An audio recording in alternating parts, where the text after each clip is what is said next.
It's a pleasure to return to the University of Manitoba, which I think of as one of our sister institutions, given where I come from, and I know a number of people in administration and faculty here, so it's very pleasant on a personal basis as well as a professional basis.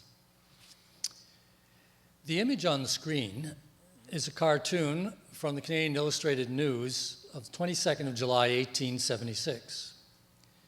If you were a military history buff, you might remember that that's less than 4 weeks after the Battle of the Little Bighorn in the South. And what the cartoon captures is a favorite Canadian conceit about our moral superiority and our relationship with Indigenous people compared to those people to the south of us. Because what the upper part of the panel is supposed to portray, though it's a bit fuzzy, I'm afraid, in this reproduction, is the supposed American experience, which is one of carnage, of mayhem, of destruction. And according to the Canadian conceit, of course, the lower panel represents the much more beneficent, pacific, tolerant, kindly, and all around more laudable British Canadian tradition. Here we negotiate, in this case, for trade. About a month after that cartoon appeared, late August 1876 at Fort Carleton in what is now Saskatchewan, there was the negotiation of the first part of Treaty 6. Treaty 6 is the Treaty of Fort Carleton and Fort Pitt. And one of the interesting things about the speeches that took place within a private caucus of the First Nations prior to negotiation with Canada's representatives was some of the statements that some of the leading Cree chiefs made, because they invoked that supposed tradition of better Canadian treatment, or at least better experience in Canada, contrasted with the United States. And they expressed it by summing up their orations to their fellow chiefs by both using the same metaphor. As Mr. Wasis put it, the Queen Mother has offered us a new way, a treaty. I, for one, will take the hand that is offered. And his fellow chief, Atakakup, said, I will accept the Queen's hand for my people. They are both relying on the same kind of notion of British Canadian interaction with First Nations, the basis, at least, of that conceit that was portrayed in the first slide. And that's what underlies, to a great extent, the making of the treaties, particularly here in the West. Because the Western treaties, the numbered treaties of the 1870s, most obviously, build upon a long tradition of fairly productive interaction in the fur trade in particular. And if we ask ourselves, why do Mr. Wasis and Atakakup speak as they do about accepting the Queen's hand and another way represented by the Queen? They're referring to that long tradition of kin-making relationships within trade patterns. The reason for that is that if we go back into the earliest post-contact history, the relationship is one founded primarily on trade, particularly the fur trade. And in order to conduct the trade, Europeans found that they had to enter into relationships with First Nations. And how did they enter into relationships? They did so as First Nations people did. They adapted, they learned to practice what First Nations did. They entered into kin-making protocols or ceremonies. And so, for example, when a trading party was approaching a post, in this case Hudson's Bay Company post, they would stop a bit short, they would change into their best clothing, and they would approach, they would fire a volley, and you see the smoke of the muskets here. And then from the fort would become an answering report from some kind of musket or small arms. And then there would be the formal greetings and welcome, and they would eat together and they would smoke the pipe. And you see here, the pipe is being smoked. These are not accidents. These are not casual things. These are First Nations ceremonies. And these are ceremonies by which you establish and you renew relationships. And so every year thereafter that the Europeans might come to the post to trade, these protocols, these ceremonies would be repeated. And if a First Nations trading chief was content with how they'd been treated, the chief would leave the pipe behind, signaling that they were coming back the next year. And if they were unhappy with their treatment, he would take the pipe with them. These are not casual practices. These are deeply symbolic and significant protocols for creating and renewing kinship. They are what Professor Jean Friesen talked about in a wonderful article published 25 years ago called Magnificent Gifts, when she talked about relationship being at the heart of treaties, particularly treaties here in the West. So this is the foundation of that practice that Mr. Wasis and the Taka group are getting at when they talk about taking the sovereign's hand, the personal relationship. And between those early contacts in the fur trade and later contacts in the prairies, there were important adaptations and evolutions to the practice. Out of the fur trade commercial relationship emerged the practice of making treaties of peace and friendship, in this case embodied in the wampum, which people of northeastern woodlands in particular used as their record and archive of agreements. Not only were they the record in subsequent years, as the man is doing in this image, they would tell the wampum, as the phrase went. They would recite the meaning of the symbols to remind their partners, the Europeans, of what had been agreed to. And perhaps they would go on to complain that they weren't living up to them all. So out of the trading relationship from a European perspective comes the treaties of peace and friendship, which culminate in 1701 in the Great Peace of Montreal, which is an extremely extensive and important treaty that covers groups from Atlantic Canada almost to the prairies, over 36 different First Nations groupings, making peace with the French. Now, to put it that way, as I have, that out of the fur trade emerges peace and friendship treaties, is to take a very Eurocentric approach to the subject. Because the fact of the matter is that First Nations don't see any distinction between the two. Or, pardon me, I wanted to make one, I've got ahead of myself. I want to just mention before proceeding any further that the British were very adept as well at making treaties. And this is Sir William Johnson, who may in this image look like a court dandy, but he was one of the most adept and experienced forest diplomats that the British ever had in Eastern North America. He was himself of a fur trade background. He was a merchant.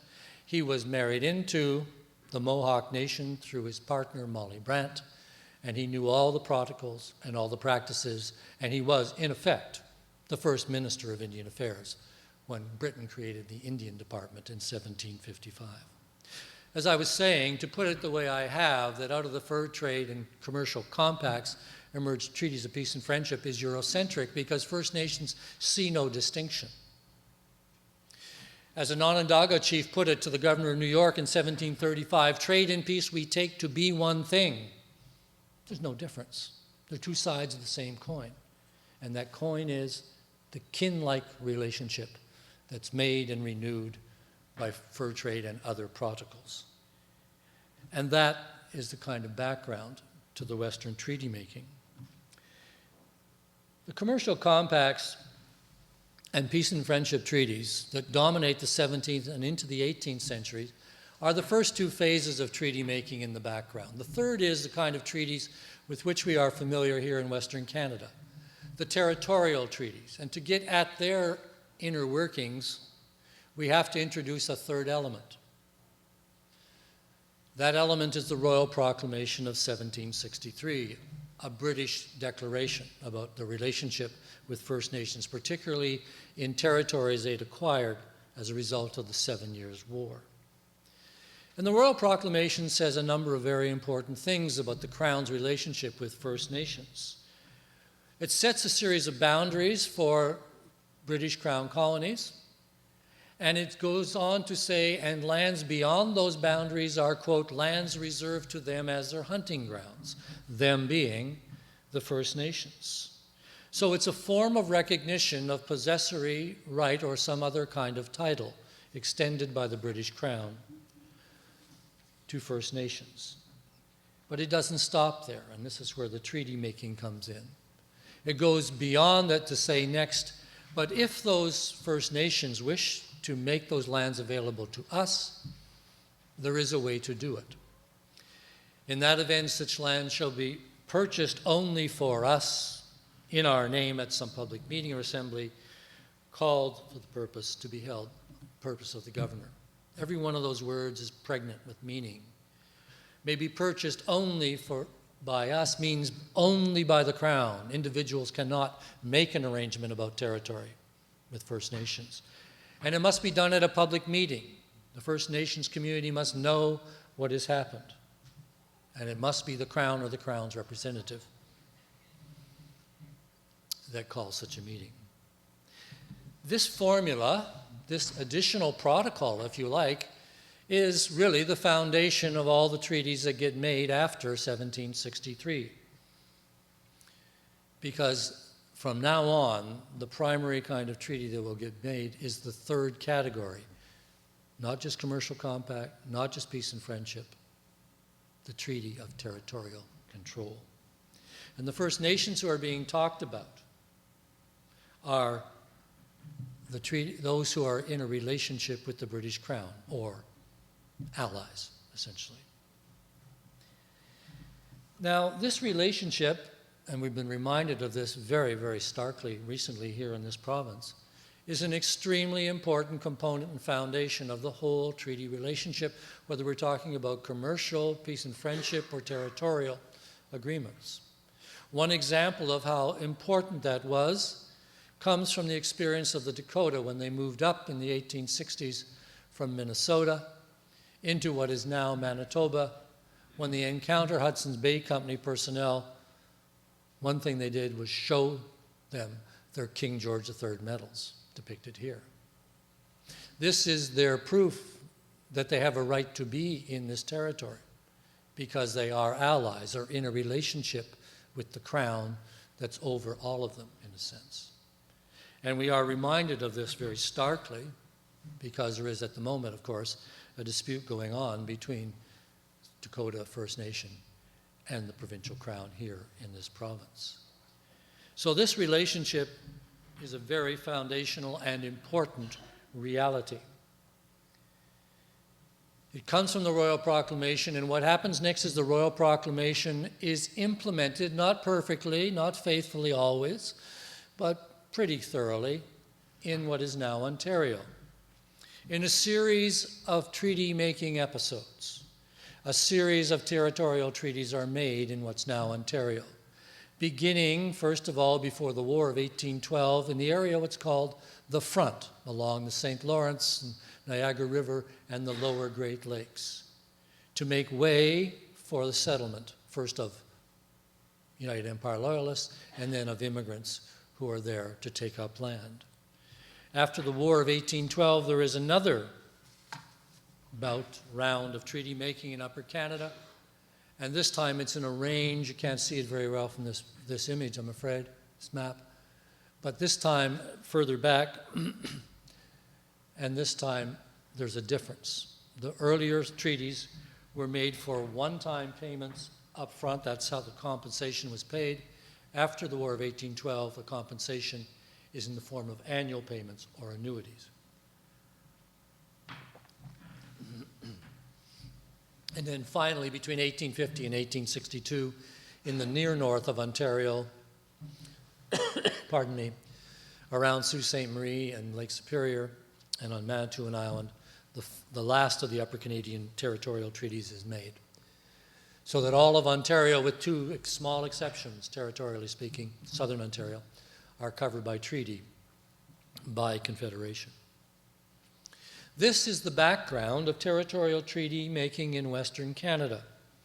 Because I'm sorry, I can't see the screen and I forget to look here, so I sometimes skip a slide.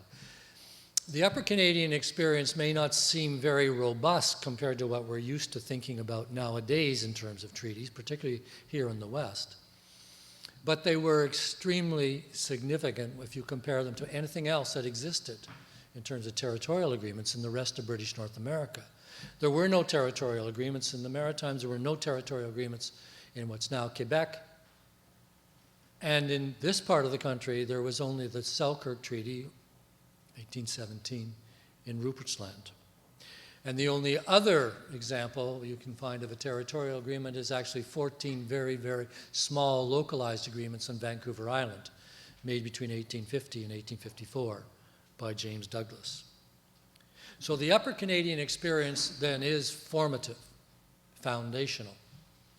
And after Confederation, when treaty making moves west, it's the Upper Canadian practice that gets replicated. A big part of the reason for that is that the personnel in charge of the federal government and of Indian affairs were by and large people from southern Ontario and southern Quebec who had come to political maturity in the province of Canada or in Upper Canada, where they had learned these practices. And in any event, it would be in the Prairie West that the number of treaties would be made from 1871 onwards, beginning with the negotiations at the Stone Fort, of course, in the summer of 1871. An obvious question about the Western treaties, which have been so important in Canadian history, is why? What's the motivation behind the treaties? Well, the federal government has that tradition of making treaties from Upper Canada. When they had tried to move into the West in 1869 without making agreement with the resident population, the Métis, they encountered resistance and found it very, very difficult to do. And in any event, they had big nation-building projects they intended to carry out in the West, a vast territory that relied on peaceful relations with the indigenous population. The acquisition of the Hudson's Bay Company land was one of the conditions for the formation of Confederation. It was one of the terms of Confederation, so they had to do it. But beyond that, if you wanted to do what the federal government wanted to do, which was to populate the prairies in particular with agricultural settlers, immigrants they hoped, and if you wanted to get them there and take their produce out to Tidewater, you needed a railway. And if you were going to do those things, you had to have peaceful relations. The alternative would be to do what was happening in the United States in the 1870s, which was to fight a series of Western Indian wars, which were extremely destructive and expensive. In the 1870s, Congress was spending $1 million more per year on Western Indian wars than the entire Canadian federal annual budget. We couldn't have afforded it if we wanted to do it the way the Americans did it, but we didn't because we had a different practice. And so the federal government, because it has nation-building ambitions that involve the West, which the West is absolutely essential, moves to create the agreements that are depicted in the southern part of the western provinces in northwestern Ontario between 1871 and 1877. As weighty a question, of course, is, well, why did First Nations enter into agreements? And I think it's important to note as a preamble that not all First Nations wanted to. And the chief on the screen, Mr. Humisqua, or Big Bear, is a very good, perhaps the best example of a chief who didn't want to.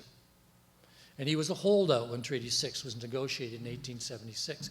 He said that he wanted to see if the federal government would do what it promised in the treaties. And his conclusion after a year or two was they weren't implementing the treaties properly and faithfully. And so he tried to hold out. He wasn't the only one. He was merely the most stubborn and longest lasting. Big Bear and his people were, in effect, starved into treaty in December 1882. So there were chiefs that didn't trust Canada and didn't want to enter into treaty. But the more general pattern was that of chiefs like Mr. Wasis and Atakakoop and others who were willing to. And the reason for this was that though they were vibrant and well-conducted societies at the time, they were experiencing stress and strains and difficulties. They had fought a series of intertribal wars, particularly to the west of this region, between Cree and Blackfoot. There was also conflict between First Nations and Métis over the declining bison resource. And more broadly, there was a concern about what we today would call food security, as the bison were visibly, painfully, dropping in numbers. They also knew that immigrants were going to come, or at least the government wanted them to come, because missionaries and Hudson's Bay Company representatives were telling them that, essentially. And then finally, they knew about what Mr. Wasis and Atakakoop talked about in that caucus at Fort Carlton, that there was another way. It was the American way, and that was to fight. It was to resist. And they knew from their kin to the south that that was horribly painful and horribly destructive. So most First Nation chiefs were like Atakakoop on the left front and Mr. Wasis right front in this image. They were willing to look at taking the Queen's hand and entering into treaty.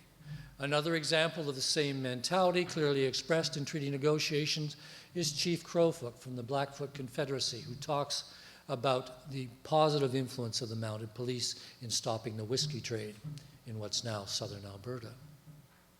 So they have their own reasons. There are strategic reasons. Treaties are a way to access, through a relationship with the Crown, expertise about farming, schooling for the young, that will enable them to make a transition to another way, a way of making a living somewhat differently.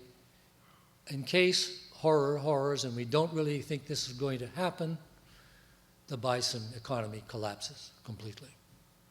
So it's a strategy of adaptation through relationship with the strangers, to the Queen and the government. And that's the dominant motivation of the First Nations. And when they say, I'll accept the Queen's hand, they're talking about entering into a relationship will allow them to access that kind of help. As it turned out, of course, the bison resource did decline by 1879, and it was a very painful event when it did. An extremely important question about the Western treaties, and in a real way, it's what bedevils our relationship today, those of us who are in treaty in Western Canada, is what was the meaning of the treaty? What did they represent? And the problem here is we've got a case of cognitive dissonance or dialogue of the deaf, pick your metaphor. Because government and First Nations have, or had until very recently, very different understandings of what the treaty represented. For government, the treaties are just contracts about acquiring land, and that's it. And once the treaties are made, indeed, before the treaties are made, completely, Canada moves to relating to First Nations a different way. It ignores the treaties, ignores many of its commitments in the treaty, and begins to say, right, now, the Indian Act that Parliament passed in April 1876, that's what governs the relationship. That's not how First Nations see it. It's not how they saw it in the 19th century. First Nations, though they didn't use this language, meant, no, they're not contracts, they're covenants. What's the difference? Well, a covenant is an agreement between humans that invokes the deity. God or the Great Spirit or whatever the deity is in their system is party to it. If you've been to a Christian marriage ceremony in church, you've been party to a covenant, because that's what's occurring in a Christian marriage service as well. It's a covenant, and if you look carefully at the treaty negotiations through the 1870s, you'll find an awful lot of talk about God and the Great Spirit from both sides, from the Crown Treaty Commissioners and from the First Nations. It's a covenant. It's a covenant about establishing a relationship. They're reverting to the practice of the fur trade as they understand it, and they think the other side is doing the same thing because it's using some of the same language. It's a covenant about relationship. And more than that, it's a covenant that involves guarantees of assistance for subsistence, help for subsistence. And again, to refer to that article that Professor Jean Friesen published 25 years ago, Magnificent Gifts, from the First Nation perspective, what the treaties of the 1870s are about is relationship and reciprocity. Relationship with the Crown through treaty, reciprocity meaning help for us if we need it in schooling, in agricultural assistance, in famine relief in Treaty 6 and so forth, if we need that sort of thing. So that's how they see it. And the whole notion of relating to the government of Canada through the Indian Act is totally alienated because almost none of them knew anything about the Indian Act till painfully it was borne in upon them. So they see treaties then as very, very different. And for over a century, that fundamental difference underlay the difficulties about the relationship, I think, in Western Canada. And when First Nations talked about the failure of Canada to live up to the spirit and intent, I think that language gets at the fact that it's about relationship and renewal of relationship, and you're not doing it, you're relating to us a different way, an inferior way. Only very, very recently and imperfectly is the rest of Canadian society beginning to move towards a greater acceptance of the idea that it's about relationship. And the treaty commissions in Saskatchewan and Manitoba are two major agencies that have been and continue to promote that idea. The idea that, as expressed in both Saskatchewan and Manitoba by the treaty commissioners, we are all treaty people, essentially. But as I said, that was not the initial understanding on the part of government, and there was that difference. And what's more complicated and painful is that after 1877, the making of Treaty 7 in southern Alberta, Canada just closes down totally. It's not interested in making any more treaties, even though First Nations throughout the West and the Northwest are continuing to petition to enter treaty for a variety of reasons. Canada's not interested because it has all the land it needs for immigration, agricultural development, and it doesn't want to take on any more responsibilities. The only exception is a very large treaty adhesion, the Montreal Lake adhesion to Treaty 6 in 1889. Canada becomes very legalistic. It, by and large, ignores its treaty undertakings about the relationship and the reciprocal aid notions. And it relates to First Nations, as I've said, through the Indian Act, rather than the spirit of the treaties that were made in the 1870s. And Canada remains adamant about not making treaties until 1899. And again, the motivation for the change in approach in 1899 is much like what motivated the approach to the southern part of Western Canada in 1870s. That is, a renewed interest in resources. Then it was agricultural resources, farmlands in the south. From 1899 through to 1921, it's much more about access to different kinds of natural resources. 1899, Treaty 8, is made in large part because of difficulties that were encountered when prospectors and miners tried to make their way overland to the Yukon, to the Klondike, during the Klondike Gold Rush. First Nations resisted their passage, basically because there were no treaties. Treaty 9, which is where this image comes from, Northern Ontario, is very similar. When Canada, Ontario in particular, becomes aware of the mineral resources, gold, silver, cobalt, and a variety of basic minerals, they become very interested in making treaty in the region beyond the north of the 1850 treaties. And then, because southern entrepreneurial groups want access to that land, the governments of Ontario and Canada make Treaty 9. Probably the clearest example of how treaty making after 1899 is motivated by renewed southern interest in northern resources comes with Treaty 11 in the Southern Territories. Canada had been refusing to make treaty with groups, First Nation groups from that region for literally decades. Petitions had gone to Ottawa, and Ottawa had said no, it wasn't interested. 1920, things change. 1920, oil is discovered at Norman Wells in the Territories. And in 1921, Canada makes Treaty 11 with the First Nations of that region. It's a clear, it's a graphic, it's a stark example of how treaty making after the initial group after Confederation is always just motivated by non-native desires and not in response to First Nations wishes.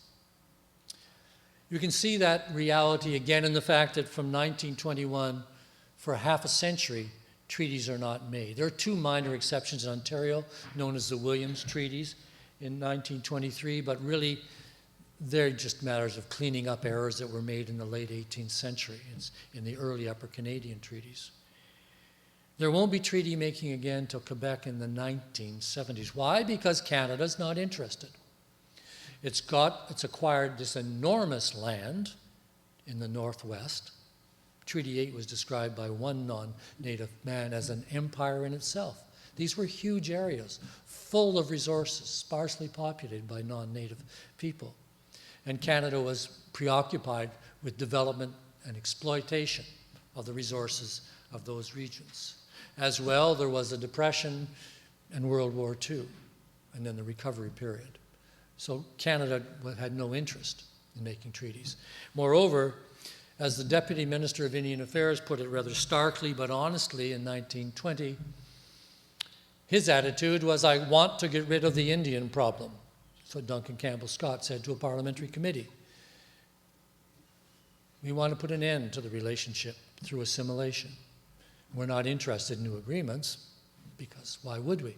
We want to put an end to the Indian question, essentially. And this is really the nadir, the lowest point in the relationship between Canadian government and First Nations, this period from the Great War, World War I, through to the 1960s and the 1970s.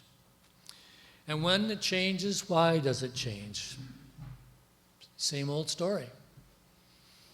The image is one from the James Bay Hydroelectric Power Project of the 1970s and the 1980s. In 1970, Robert Bourassa and the Liberal Party are elected to form the government in the province of Quebec, and Bourassa is elected on a platform that promises the creation of 100,000 jobs. And how is he going to create 100,000 jobs? With the project of the century, as he describes it, harnessing the hydraulic potential, the energy of part of the James Bay watershed. By the 1970s, this was just standard operating procedure in Canada.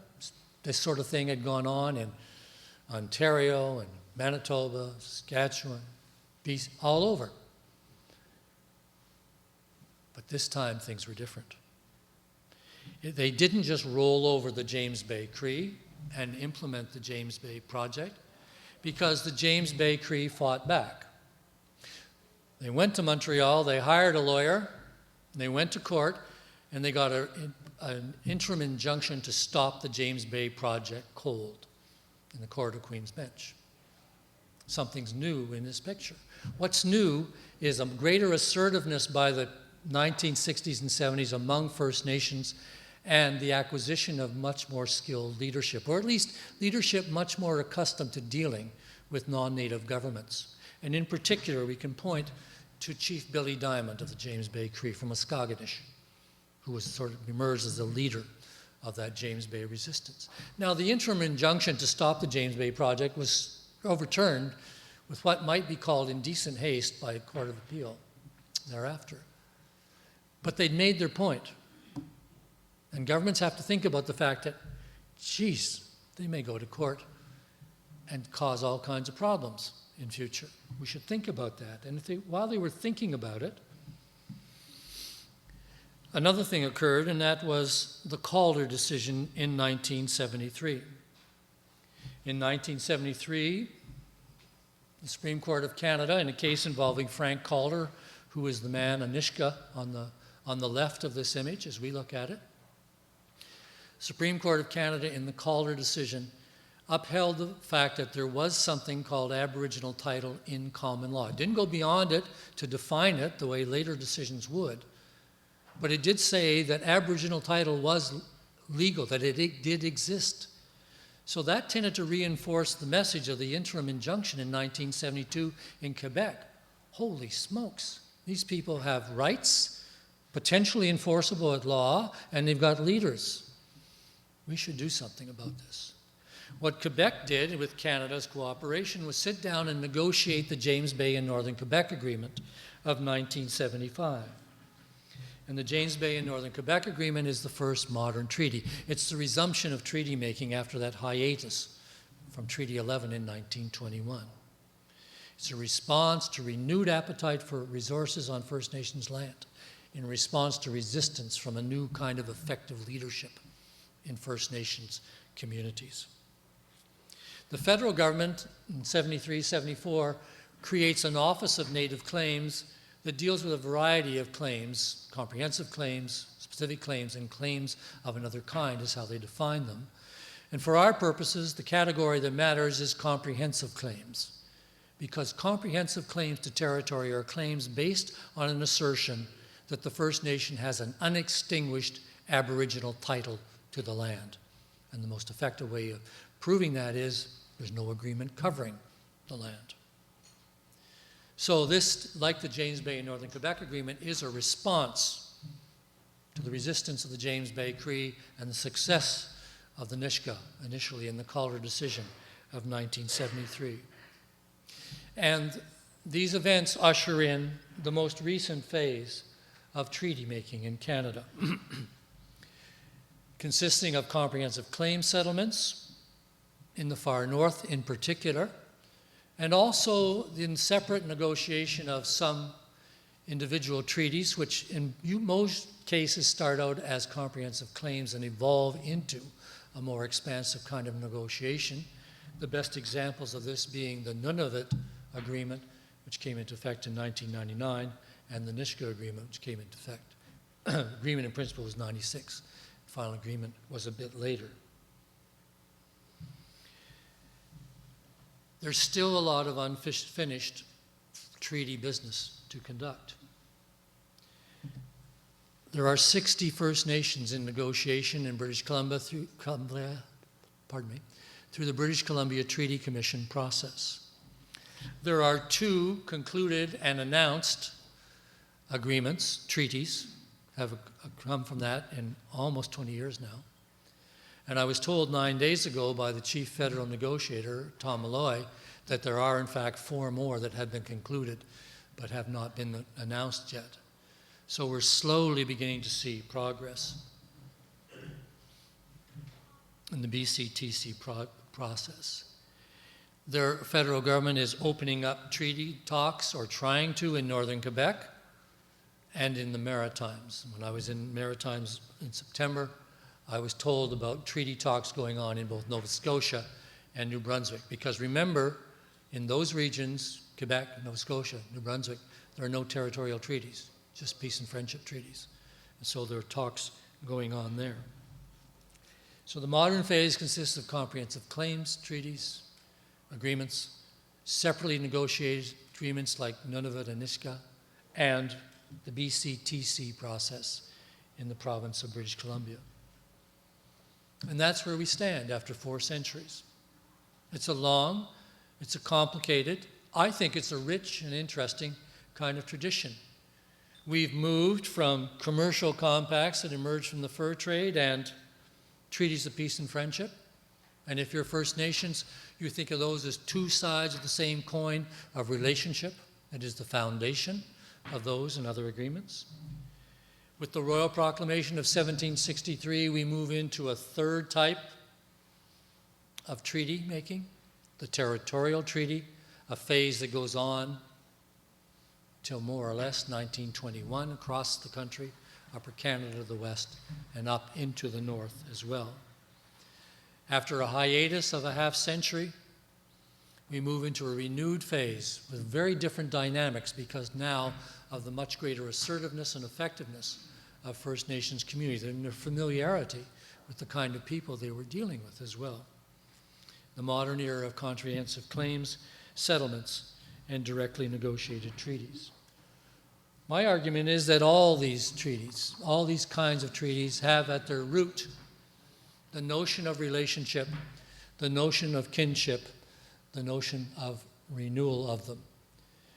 And as this cartoon about the relationship, not a happy one always, between Prime Minister Trudeau and the First Nations illustrates, these are something that involve us all. If the treaties cease to exist, as Prime Minister Trudeau tried to make happen following the White Paper in 1969, then as the First Nations man says, then your lease is up. We're all treaty people. we both gain from this. We're all involved. Thank you.